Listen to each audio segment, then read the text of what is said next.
ராமநாதபுரம் மாவட்டம் பரமக்குடியில் Lions cotton city புதிய சங்கம் தொடக்க விழா தனியார் திருமண மண்டபத்தில் நடைபெற்றது. முன்னதாக யாதவா மெட்ரிக் மேல்நிலைப் பள்ளியில் மரக்கன்றுகளை நட்டு வைத்து நலிவடைந்தவர்களுக்கு நலத்திட்ட உதவிகள் வழங்கினார். பின் சங்கத்தின் தொடக்க விழாவில் தலைவராக தாமோதரன், செயலாளராக ஜோசப், பொருளாளராக பாஸ்கரன் ஆகியோர் பதவியேற்றுக் கொண்டனர். இந்த நிகழ்வில் மாவட்ட கவர்னர் ஐயாதுரை மற்றும் முன்னாள் ஆளுநர் ஜெகநாதன், மண்டல தலைவர் ஆல்பர்ட் ராஜா மற்றும் ராமநாதபுரம் மாவட்டத்தைச் சேர்ந்த அனைத்து லயன்ஸ் சங்க நிர்வாகிகளும் கலந்து கொண்டு புதிய நிர்வாகிகளுக்கு வாழ்த்துக்களை தெரிவித்தனர்.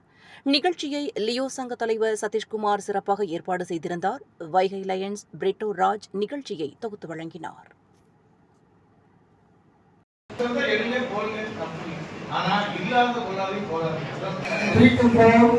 மாவட்டத்தில்